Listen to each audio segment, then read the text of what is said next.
Salam hörmətli müəllimlər, hər vaxtınız xeyir olsun. Bu günləri mən sizə yeni bir əsərin təhlili ilə bağlı məlumat atmaq istəyirəm, məlumat göstərmək istəyirəm, hansı ki, burada bu əsəri də yenə də istənilən halda dərindən başa düşərək öyrənsəz, sizin üçün daha rahat olacaq. Əsər Paul Gauguin'in Biz hardan gəldik, biz kimik, biz hara gedirik əsəridir ki, əsərin elə adından da bizə məlumdur ki, bizim hardan gəlməyimizin, bizim həyatda kim olmamızın və sonda nə olacağımızın, yəni öləcəyimizin, belə deyək, qısa şəkildə məzmununu qeyd edib bir əsərin içərisində.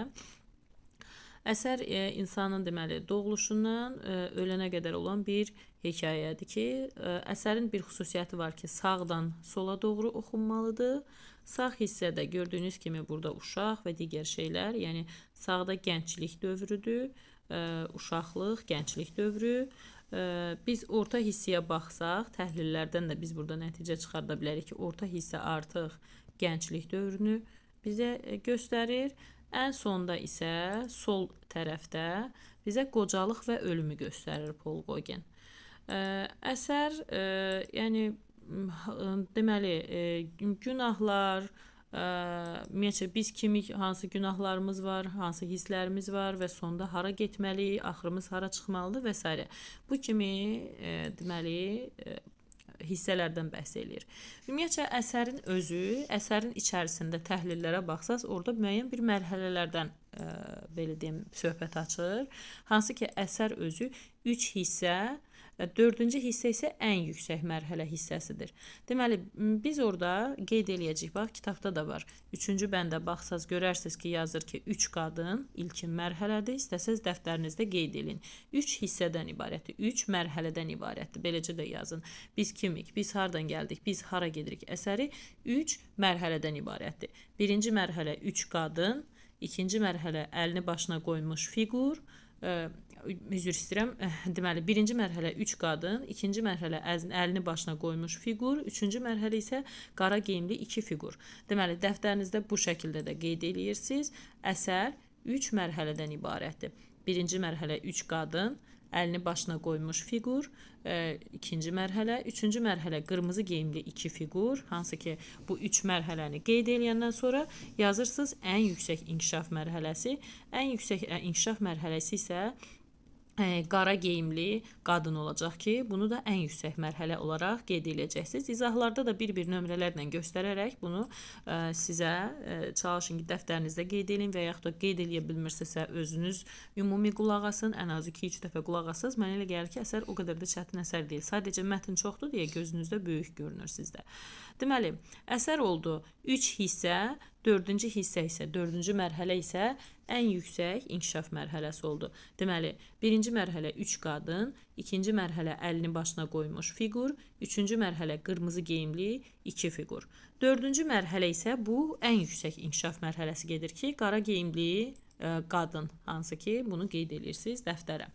Mütləq şəkildə bu hissələri biləndən sonra artıq biz təhlillərə keçə bilərik. Deməli, təhlillərdən də göründüyü kimi, ilk olaraq birinci mərhələ nömrəsindən də burada göründüyü kimi yazır birinci mərhələ uşaq. Yatmış uşaq qeyd olunur ki, əsərdə görürsünüz ki, uşaq yatıbdır.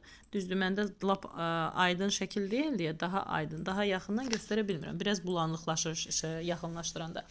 Deməli, birinci mərhələdə həmin bu küncdə oturan, daşın üzərində oturan yatmış uşaq, o deməkdir ki, hələ yer üzərinə enməmiş insan ruhunun rəmzidir. Yəni, bu insan hələ ki doğulmayıb, yer üzərinə enməmiş bir ruhdur.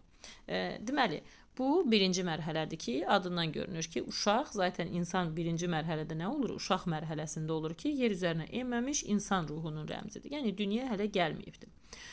Əsas ikinci mərhələyə keçirik. İkinci mərhələ it, hansı ki qeyd olunur. İti burada baxanlar yazır ki, insanın yer üzərində olan bədbəxtliklərinin rəmzidir. Yəni, insanı yerdə gözləyən əzablar, əziyyətlər, zülümlər, həyatda çətinliklər və s. Bütün bu şeylər bir bədbəxtlik adından qeyd olunaraq vurğulanır ki, bu it, deməli, it insanı yerdə gözləyən bədbəxtliyin rəmzidir ki, hansı ki, bizim orada çətinlik və əzab əziyyətlərimizdən söhbət açılır. Sonra keçdik 3-cü mərhələyə. Deməli, 3-cü mərhələdə artıq bir-bir mən dedikcə də siz burada öz kitablarınızda da işarə qoya bilərsiniz və yaxud da dəftərinizə yaza bilərsiniz. Üçüncü mərhələ üç qadın. Üç qadın, hansı ki dedik ki birinci mərhələ idi. Əsərin biz təhlildə də bayaq dedik ki, əsər 3 hissədən ibarət idi. Bu 3 hissədə olan deməli 3 qadın birinci mərhələ idi ki, gəlin onu izah eləyək. Ümumiyyətcə 3-cü mərhələ bu 3 qadın, hansı ki yan-yana durublar. Bunlar deməli insanın kitabda yazır ki, insan ruhunun vücudda olduğu andan dünyaya gələnə qədər olan birinci mərhələsidir. Yəni ana bətnində formalaşma, hazırlanma dövrüdür ki, biz artıq hələ ki dünyaya gəlməmişik, sadəcə ana bətnində olan o 9 aylıq bir müddət var ki, həmin müddəti qeyd eləyir ki, bu mərhələ deməli nədir? 3 qadın ana bətnində olan formalaşma, hazırlanma dövrüdür ki, zaten görünür. 3 nömrə ilə qadının, buradakı qadın işarə olunur və bunun yanında həmin bu arxasını çevirmiş qadın, bir də onun yanındakı qadın. Bunlar deməli nə olur? 3 qadın insan ruhunun vücudda olduğu andan dünyaya gələnə qədər olan birinci mərhələsi. Yəni ana bətnində formalaşma, hazırlanma dövrüdür. 9 aylıq bir müddətdir. Sonra 4-cü mərhələ. 4-cü mərhələdə deyir ki, xeyir və şər ağacından meyvə dərən kişi. Ki, bax bunu bəzi müəllimlər deməli mərhələ ilə qarışdırırlar. Buradakı hər hansı bir mərhələ deyil. Burada sadəcə xeyir və şər ağacından meyvə dərən kişi insanın dünyaya yaranış sirlərini dərk etmək istəyinin oyanmasının rəmzidir. Ki, zaten görürsünüz ki, bax əksəriyyəti nədir? Oturacaqlı vəziyyətdədir. Ayaq üstə yoxdur. Burada artıq ayaq üstə olubsa, deməli nədir? Artıq qadın neyniyib? Bu oyanıb bir növ və yaranış sirlərini dərk etmək istəyir. Yəni necə? İnsan artıq yaşamaqla kifayətlənmir, bilmək istəyir ki, niyə dünyaya gəlib, niyə yaranıb və sonu hara gedəcək? Deməli, fikir verirsinizsə, əsərin bir bizə olan bir belə deyim mesajı, sosial mesajı, bütün deməli formalar, obrazlar artıq nədir? Fikir verirsə əksəriyyəti oturaqlıdır. Bu artıq 4-cü mərhələ artıq oyandığına görə, o suallar yarandığına görə insandakı niyə dünyaya gəlib, nə üçün var? Bu 4-cü mərhələ olur ki, xeyir və şər ağacına meyvə dərən kişi deməli oldu ki, bu kişi insanın o sirlərini bilmək istəyir və oyanıb artıq o hissləri ki, mən bunları bilməliyəm ki, mən dünyada niyə varam? Deməli, oldu nə? Deməli, yatmış uşaq dedik, hələ yer üzərinə enməmiş ruhun rəmzi oldu. İt oldu insanı yerdə gözləyən bədbəxtlik. Buradakı 3 qadın oldu. İnsan ruhunun vücudda olduğu andan dünyaya gələnə qədər olan birinci mərhələsi, hansı ki dedik əsər 4 hissədən ibarətdir. Birinci, ikinci, üçüncü və 4-cü mərhələ ən yüksək mərhələ idi. Bu birinci mərhələsi idi deməli. Sonra 4-cü mərhələdə dedik ki, 4-cü mərhələdə xeyir və şər ağacına meyvə dərən kişi, bu artıq insanda hər şeyi bilmək istəyir. Kifayətlənmir yaşamaqla. Tək yemək yeyib, yatım, durum, bunları bilmək istəmir. Yəni bilmək istəyir ki, artıq bu insan niyə dünyada var və niyə gəlibdir. Bu artıq 4-cü mərhələdir. 5-ci mərhələ. Gördüyünüz kimi həqiqətən də əlini başına qoymuş bir fiqur dayanıb ki, bizə də arxasını çevirib, əlini də başına qoyub. Deməli, əlini başına qoymuş fiqur biz dedik ki, həmin o mərhələlər yazdırdım. Birinci mərhələ oldu 3 qadın. Bu. Buradakı bu 5 nömrə ilə olan əlini başına qoymuş fiqur ikinci mərhələdir. İkinci mərhələ, yəni ki, əlinə başına qoymuş 5 nömrə ilə işarələnmiş fiqur, insan artıq istəyir ki, suallara cavab tapsın və belə deyək də, o bayaq dedi ya, artıq ki, bu oyandı. İstəyir ki, dünyaya niyə gəldiyini araşdırsın ki, mən dünyaya niyə gəlmişəm, niyə varam və s. Bu mərhələdə isə bu əlinə başına qoymuş fiqurda.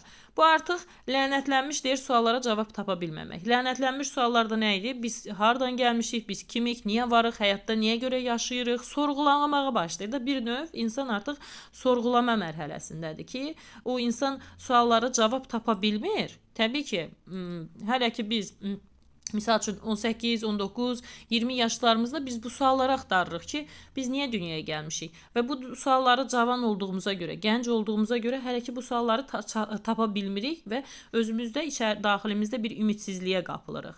Mən kiməm, niyə yaşayıram? Bu sualları artıq düşünür bu insan.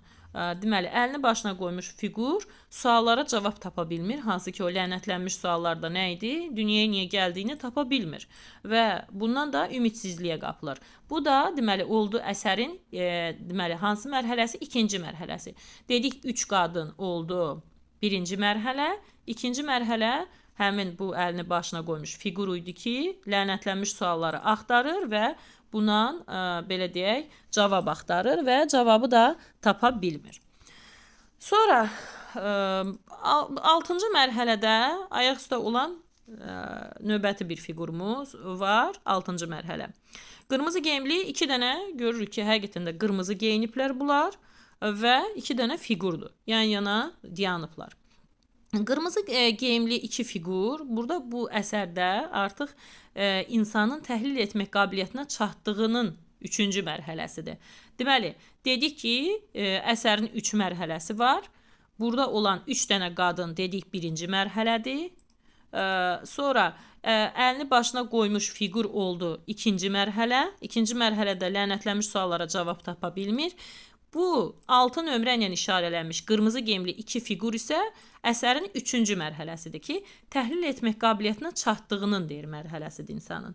İnsan artıq düşünməyə başlayır, analiz etməyə başlayır. Bayaq dediyək ki, cavab tapmaq istəyir və suallara cavab tapa bilmir. Artıq burada da başlayır düşünməyə, analiz etməyə başlayır. Artıq bunu bir bacarır və neyinir? Ağlı ilə düşünür. Hər şeyi ölçüb biçir, məntiqlə dərk etməyə çalışır. Öz belə deyək, ağlını işə salır. Ölçüb biçmək istəyir ki, biz artıq o mərhələyə çatmışıq ki, təhlil etmək qabiliyyətimiz artıq var. Bizim artıq 30 yaşımıza çatmışıq. Artıq istəyirik ki, nəyisə dərk eləyək, nəyisə, yəni ki, belə deyək də, necə deyim sizə? Düşünmək və analiz etmək bacarığımız artıq formalaşıbdır. Bu mərhələ artıq şuurumuz oyanıb, təhlil etmək qabiliyyətimizə çatmış mərhələ istədir. Deməli, bu oldu nə? Əsərin neçənci mərhələsi? 3-cü mərhələsi. Deməli, oldu əsər 3 hissədən ki, hansı əslində 4 hissədir. 4-cü ən yüksək inkişaf mərhələsi idi. Birinci hissə oldu həmin bu oturan 3 dənə qadın, bayaq dedik. 3 qadın oldu ilkin mərhələ, yəni 1-ci mərhələsi. 2-ci mərhələsi əlini başına qoymuş, burada arxada, arxası üstə dayanmış bir fiqur var ki, bu mərhələsi oldu. 3-cü mərhələ isə qırmızı geyimli, zaten ayaq üstə olan, həmin qırmızı geyimli qadın da oldu nə? Əsərin 3-cü mərhələsi. Deməli, qırmızı geyimli qadından sonra bizim orada 7-ci fiqurumuz gəlir. Ümumiyyətcə, əsəri, yenə deyirəm, təhlil eləyə-eləyə oxusaz, artıq fikir verirsiniz, bax, bu mərhələləri keçə-keçə gəldik, 1-ci, 2-ci, 3-cü, bax, əsərin elə özündən də görünür ki, sağdan sola doğru yavaş-yavaş yaxınlaşırıq. Sola doğru 7-ci mərhələdə burada rəssam, deməli, quşu təsvir eləyib, quşu təsvir eləməkdə Misir incəsənətindən götürülüb, Misirdə hansısa bir ruhani yolun rəmzidir təsvir eləyib. 7-ci mərhələ o qədər də çətin deyil, deməli. Misir incəsənətindən götürülmüş ruhani yolun rəmzidir ki, bunu təsvir eləyir artıq əsərdə. Deməli, burada oldu 7-ci mərhələmiz quş. Quş isə Misir incəsənətindən götürülmüş ruhani yolun rəmzi idi. Keçdik əsas mərhələmiz olan 8-ci mərhələsinə. Ayaq üstə dayanmış növbəti bir fiqurumuz qara geyimlidir bu artıq. Deməli, bayaqki var idi qırmızı geyimli. Buradakı. İndi olacaq. Bu səfər olacaq qara geyimdə bir qadın. Qara geyimli qadın, bax, kitabda yazır ki, ruh özünün yerdəki formasının məzğununa yetdikdən sonra ən yüksək inkişaf mərhələsi. Hansı ki, biz dedik ya, mərhələlər sadaladıq. 1-ci, 2-ci, 3-cü, bir də təzədən istəyirsiniz qaydaq daha aydın beynimizdə hopsun bunlar. Bu 3 dənə qadın oldu 1-ci mərhələ. 2-ci mərhələ oldu bu, arxasını bizə çevirmiş bir obraz, əlini başına qoymuş fiqur. Sonra ayaq üstə olan fiqur. Ayaq üstə olanlar dedik 3-cü mərhələdir. 2 dənə qırmızı geyimdə olan 2 fiqur. Bir də qara geyimdə olan. Fikir verin, bunların xüsusi biri şeyi var ha. Biri qırmızıdır, biri artıq qaradır. Rəhlərə də diqqət eləmək lazımdır. Qara geyimli fiqur deməli artıq yerdəki formanın məzğinə yetdikdən sonra ən yüksək inkişaf mərhələsidir. Bu bizə nəyi demək istəyir? Bu artıq insanın ən yetkin mərhələsidir. Ən yüksək mərhələsidir ki, artıq həyatın mahiyyətini anlayıb. Biraz belə yaxından göstərim. Həyatın mahiyyətini anlayıb. Artıq nəfsin həzzin arxasınca kör-körənə qaçmır. Artıq hər şeyi başa düşüb. Artıq anlayır ki, gündəlik həyat artıq hər şey demək deyil. Həyatın çətinliklərini görüb və bu çətinliklərdən də bəlkə boşa düşübdür artıq.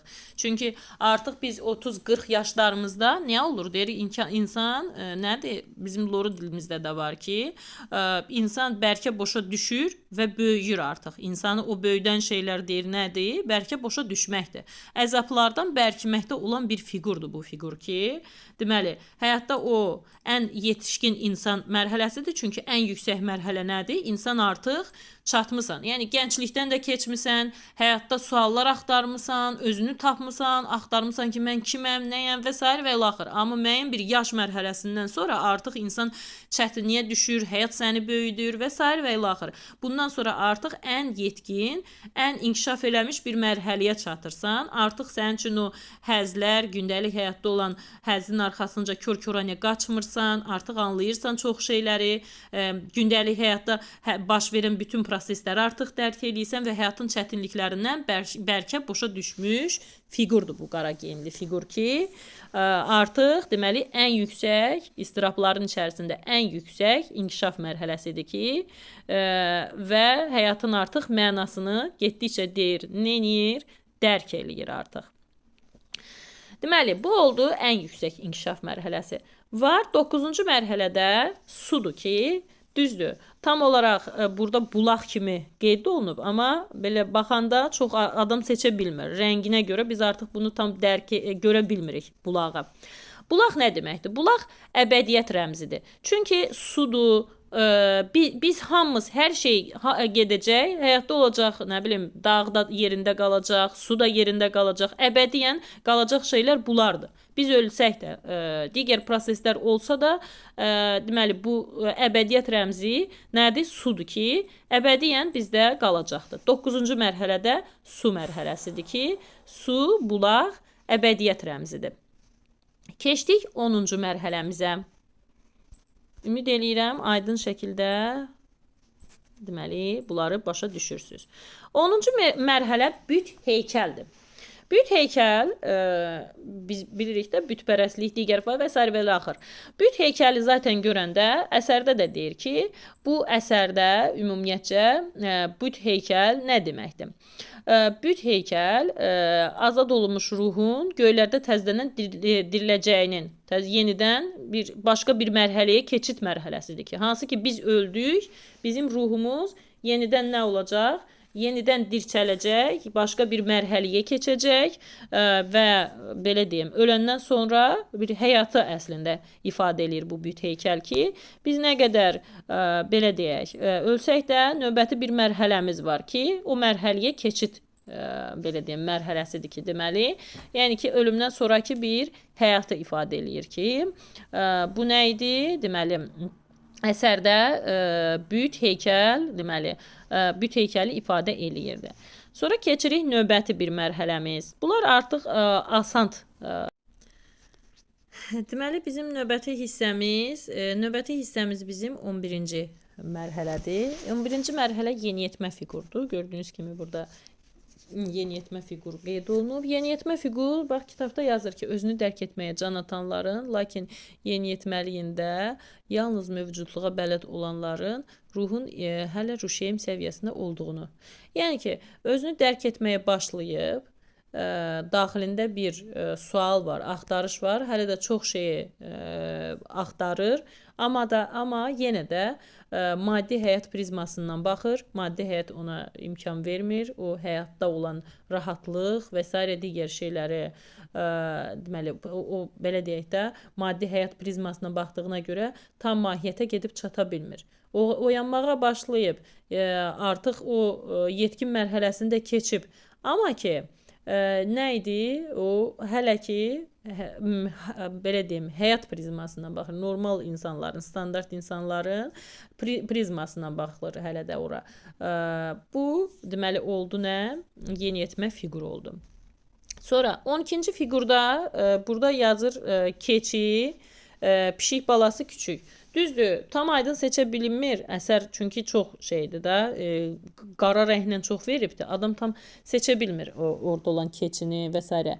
Amma kitabın özündə məndə orijinal düzdür, internetdən yükləmişəm, prosto çox qara düşübdür. Amma kitabın orijinal kitabımızda baxsaz, orada aydın şəkildə zaten çoxsu görünür. Yəni seçmək olur keçini və digər obrazları. Burada görünür, bax. Fikir versəz. Burada 12 yazılıb, burada da.